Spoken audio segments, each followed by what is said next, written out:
Hello and welcome to today's Tech Talk Tuesday for July 11th, 2023. With me today is David Blake. David, how are you? I'm doing well, just burning up in the heat here. Absolutely. Well, why don't we take a look at last week's market letter and what's going on in the market? Sure. Okay, well, last week we had the shortened week here. We had half a day on Monday, and then we were off on Tuesday for the July 4th holiday.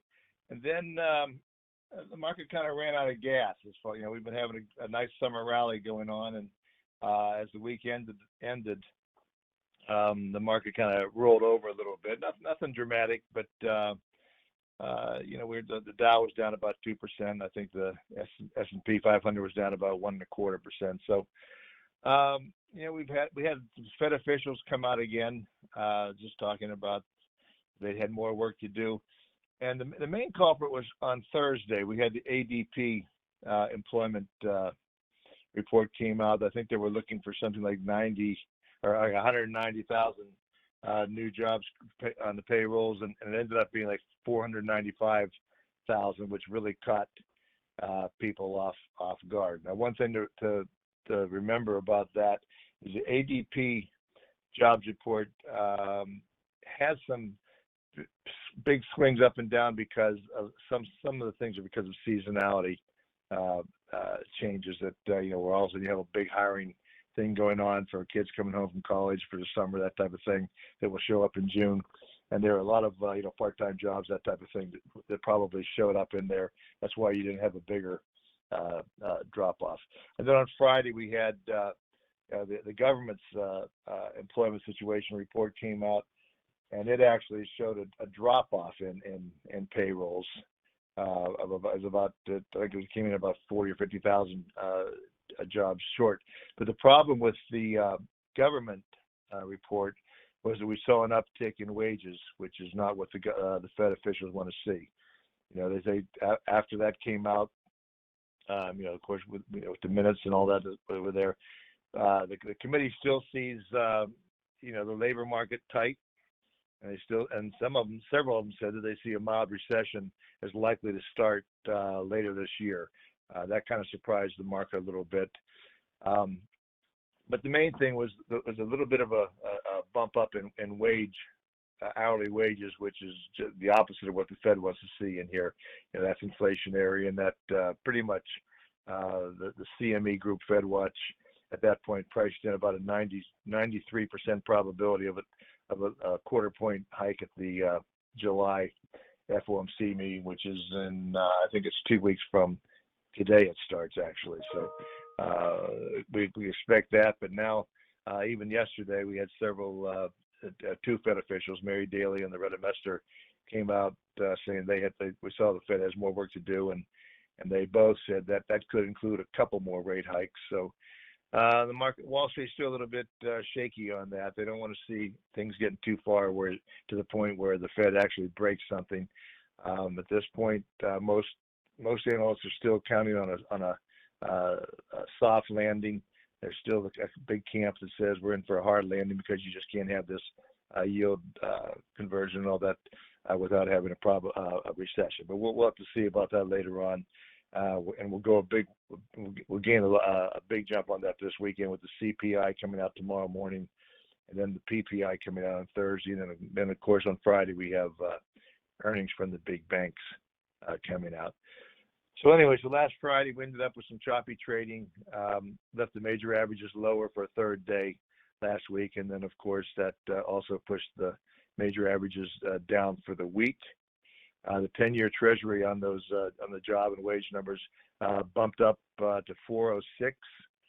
That matched its March high. I think in last October when we were getting to a low, the 10-year hit like 422, I think. So that would be upside target if we get any more data. But at this stage, the 4065 or so, which is the March high, may be the top. We'll have to see on that. The 2-year T-bill, it briefly crossed above 5% on Friday. It did pull back. Let me check to see if we're above that right now. Now we're still at 4.89% on that right now. So the 2 years staying below 5. That kind of worried investors to. That also bumped up mortgage rates, which the 30-year mortgage, I think, was up to 7.22 at one point last week. I think it may have also backed off a little bit. And then we had crude oil prices also weighing on the market a little bit. We had crude oil prices scored their biggest weekly gain in about 3 months, and part of that was that after Saudi Arabia extended its production cuts, and we had oil finishing at 73.70. I remember just about a week and a half, 2 weeks ago, oil came down as low as $67 a barrel. So Saudi Arabia wants to keep that up. I did see that the U.S. is pumping out more oil now than ever. So maybe we'll see we'll see oil prices stabilize and maybe start to work their way down a little bit. As far as the different sectors go last week, REITs actually managed to eke out a gain. That's a little bit of a surprise, with because REITs generally are a little bit more rate sensitive, and of course we have the commercial real estate problems going on. But I think we're still getting the doctor offices and apartments, that type of thing, are still looking pretty good. As far as the weakest market groups go, it was healthcare, materials, technology, and industrials that were the weakest market groups. That led to the markets being down, the different major averages being down for the second time in 3 weeks. As far as the technical condition of the market goes, it's somewhat deteriorated last week. The major averages are still battling these higher rates when they tick up, and that's kind of keeping a top on it. Surprisingly, yesterday we had a decent move in the major averages. The Dow was up 209 points, which is a little bit surprising. Today we were up triple digits too. It's a little bit surprising to me that investors aren't a little bit more cautious, but I'll get into that in a minute. Yeah, today we're up another 140 points as we do this. Rachel, can you go to the Market at a Glance tab on the home page? That's how I just wanted to say that while she's getting there, the technical indicators were mixed last week. We had MACD, which is short-term trend gauge, kind of backed off into bearish ground, but and momentum, which is measured with our MarketEdge stuff by the 14-day RSI, it's pulled back to neutral to a positive, showing that the rally is slowing. We'll probably see a tick up here the last day or two on that. We'll see how that does. And then what I want you to look at is go on down here to the advanced decline lines for these. You can see these charts look pretty good. They're breaking out to the upside. Okay, the first thing on the left-hand side here is the NYSE AD line, and we look at that more so than the NASDAQ AD line as a leading indicator of market direction. And as you can see, the NYSE AD line looks like it's about ready to start to break out. And I think that if we see if we get a lower number tomorrow in the CPI, we could actually see this market actually break out to new highs. I said in Friday's letter that traders will be keeping an eye on the previous week's intraday high for the S&P 500 to see if we can take that out. If we do take that out, that aborts a double top pattern on the major indices over the last month or so, and that would be bullish. But when you see the market starting to tick higher, or even a little bit sideways action, you look for a positive or negative divergence in the NYSE advanced decline line, and in this case, it's basically supportive of the market moving higher on here. As it ticks higher, that means that more stocks are under accumulation, and it just means that the rally is broadening out. Now, if you look over the NASDAQ AD line, and you hear everybody talking about the Magnificent Seven or whatever you want to call it, how it is leading the gains, even though the NASDAQ AD line the NASDAQ is outperforming the S&P 500 and Dow Jones. You can see the AD line is not supportive of that. However, the AD line for the NASDAQ is not as important as the NYSE. The reason of that being because the NASDAQ has a lot of kind of second-tier inferior companies on it. A lot of them aren't profitable. They're new companies. And in a market like this or an economy like this, you pretty much need to be making money right now with the higher interest rates going up. For your stock to be moving up. Also, if you're having to borrow a lot of money to stay in business, as rates go up higher, a lot of the small caps will roll over. Now, with that being said, we are actually seeing the Russell 2000, which is a small cap index, starting to show some positive divergence as it's starting to outperform a little bit. Yesterday, when the rest of the indexes were up about 0.25%, the Dow Jones up about 0.5%. The Russell 2000 was up 1.64%. So again, we're starting to see that begin to outperform a little bit. It's outperforming again today. The Dow's up about 0.4%. The Nasdaq's up almost flat, but the Russell 2000's up 0.60% as we speak. So that means that we're starting to see that the market expects interest rates they're still expecting interest rates to come down, and that will help the Russell 2000 a lot as the smaller companies won't have to borrow as much, borrow money at high rates to stay in business.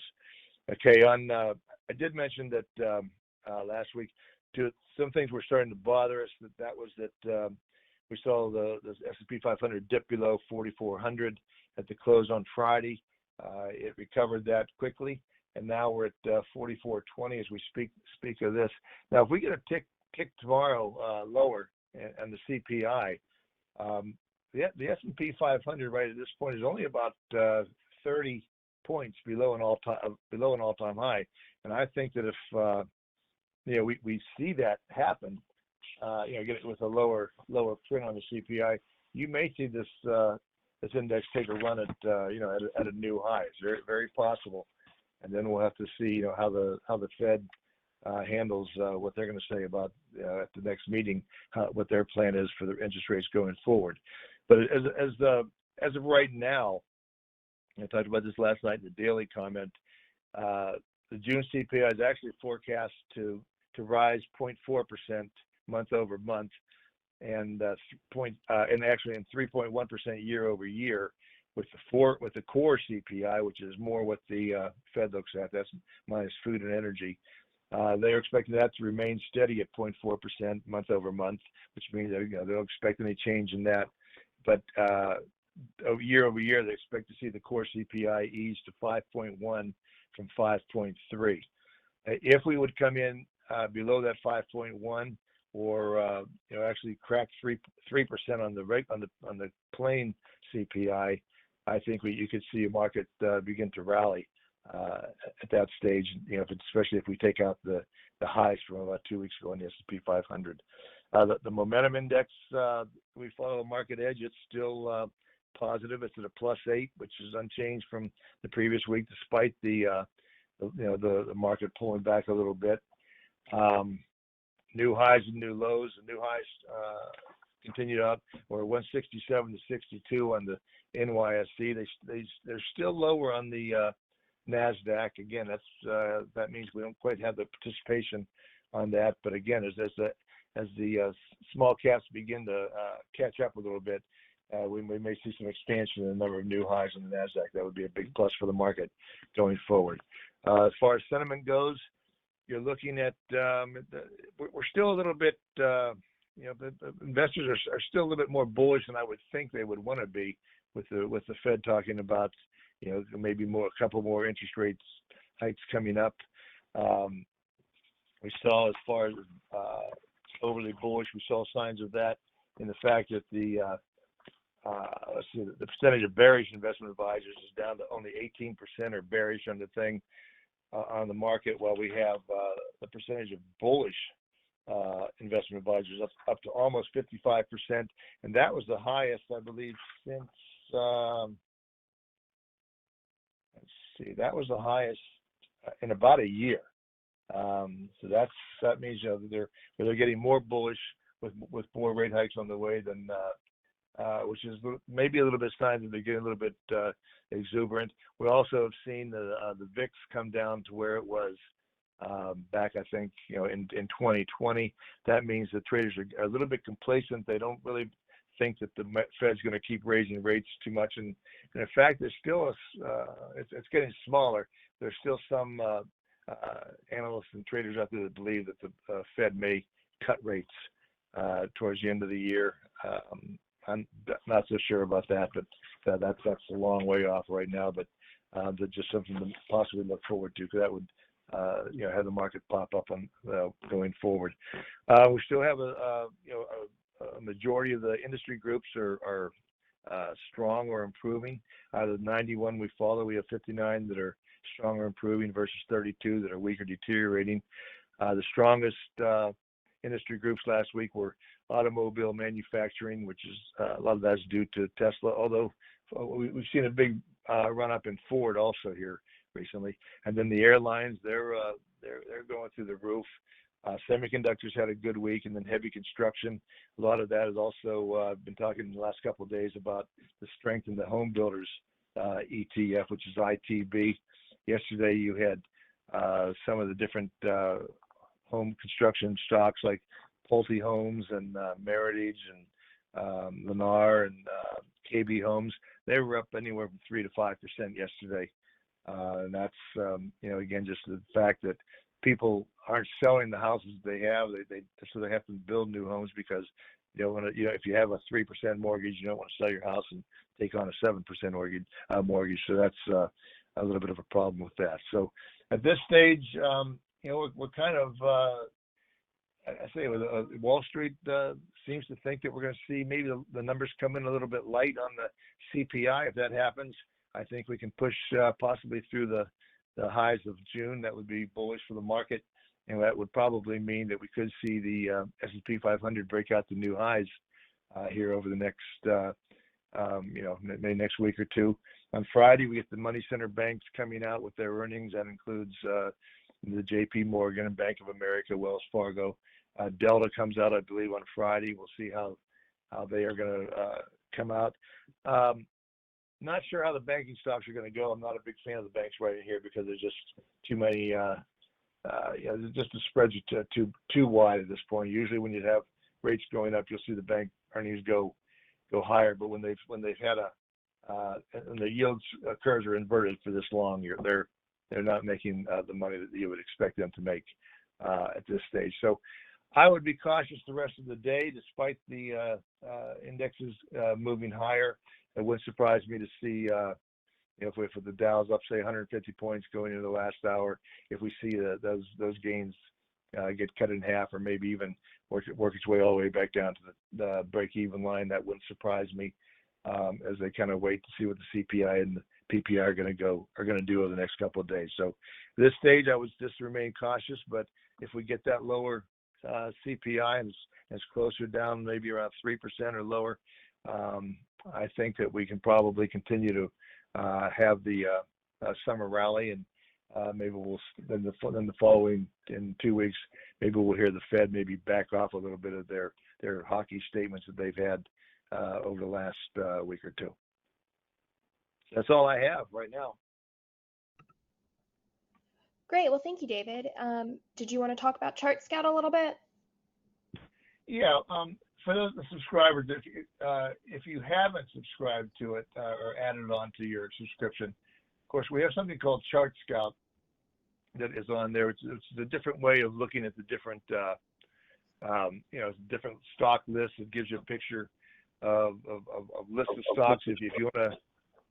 If you want to pull up just your stock watch list and just look at those stocks, you can do that. If you want to look at the whole market, you can do that. And what we have here at the top here, let's go ahead. We've added some new things here. First of all, go to the right a little bit further. As you can see right here on this, what we have on here is we have candlesticks, but you can also, right there, you can also, if you want to look at the high-low, open, high-low, close, you can do that. If you just want to look at point and figure charts, you can do that. If you just want to get a second opinion on all your stocks or all your stock lists, you can also do that, which will just give you, maybe you can see what different changes and see how strong they are.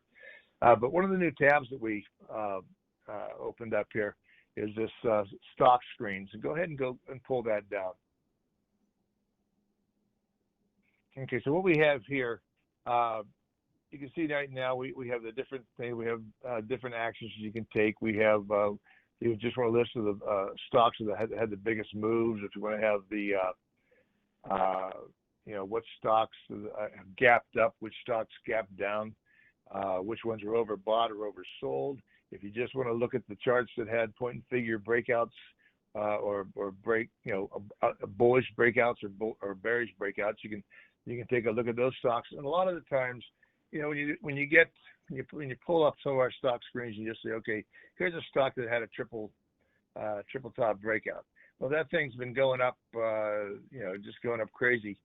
You may want to, it may not mean as much as if you have a stock that's maybe been in a consolidation period for, like, say, go ahead and go to the point and figure chart over here. Not, under that.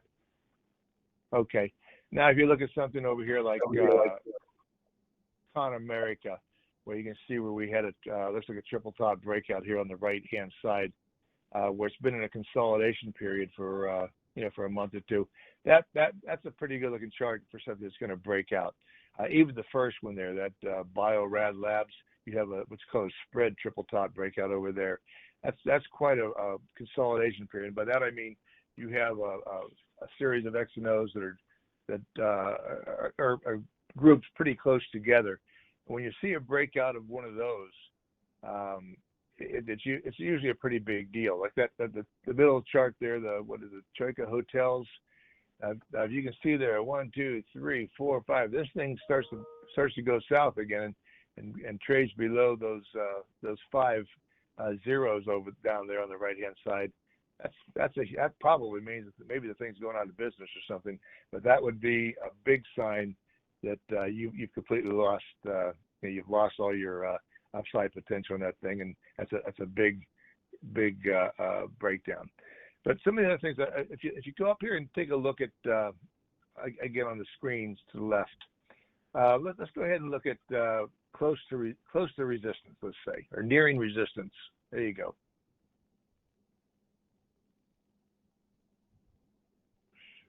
Okay, what we've done on this, let's see. Okay, get rid of the point and figure chart and just pull up the either candlestick or open high. Yeah, candlesticks is fine. Okay, what we've done on here for you is, as you can see, also some of these charts that are like the first one here, Agilent. You have a consolidation period going on here over the last month or two, with the stocks bouncing between. It gapped down. It found a support area. Now it's trading between this. We're going to draw in where the support level is for you. So if you look at that and you're thinking about buying it or shorting it, you may want to wait till the stock breaks below that green bar. That would be the support. That would mean it's breaking support. Or if we go up above that red line here, which would be resistance, that would mean that perhaps the stock is now starting to break. And also, this would have shown up a while back on stocks that gapped down. You could go online, different places, and read when you have a stock that either gaps up or gaps down and shows a break in the chart. Oftentimes, you will see the stock may keep going in that direction.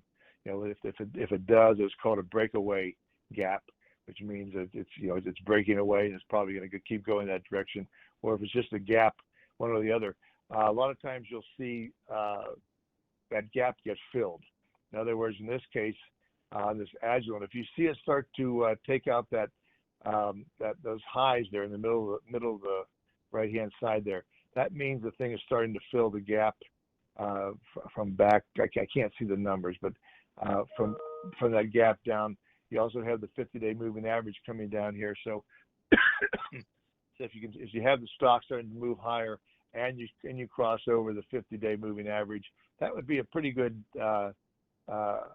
sign to you that the stock is probably, at the very worst, going back up to those that area where it broke down before, and then it could probably retrace that stock higher from there. But if you can look at these things, go through the stocks that you're looking to buy. A lot of times when you see, they say a picture paints 1,000 words, and some of these stocks, you look at the second opinion, and you you can read what's going on. You get all that. That's all good, but it really does help to take a look at the chart. You can see, okay, well, like an Alcoa, maybe you're going sideways here. You start to see this. Maybe also it goes sideways for a while, and then we upgrade the stock. Well, the main trend on Alcoa is down. It's going to have, you can look at this thing. You can go on the regular chart package and just draw in some resistance lines. Connecting the highs to see when we can break that down. And with Chart Scout, again, you can look at that. You can see where the support and resistance lines are going to go. You can look at the chart, the point and figure charts. Go up there again to the on the screens again. Let's look at something else. How about we look at let's go to oversold.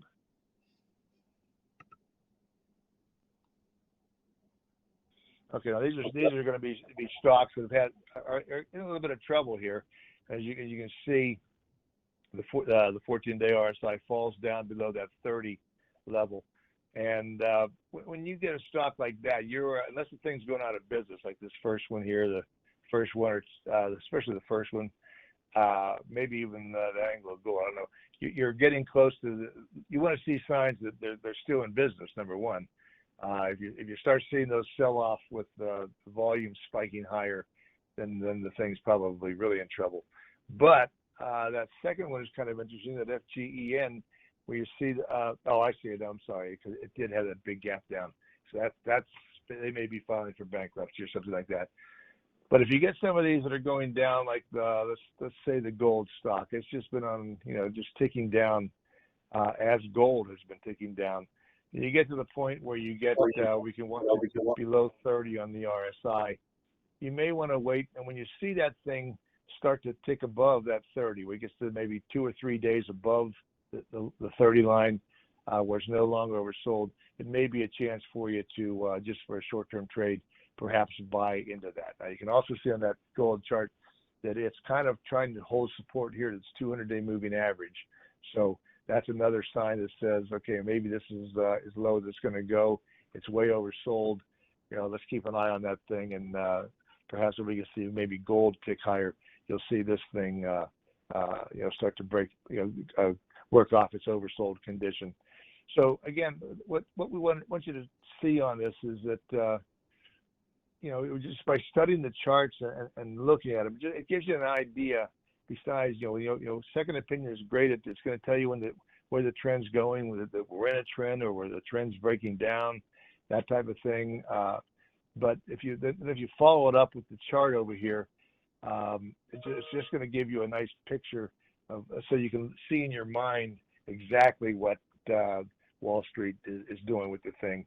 Just the fact that sometimes you may get a stock that's way oversold. All of a sudden we upgrade it, but you'll look at some of the other indicators on it and you'll think, well, I don't know about this thing. It's I don't think I want to play that for a bounce. But if you look at the different charts like this and the different indicators, it'll allow you to maybe pick and choose a little bit more.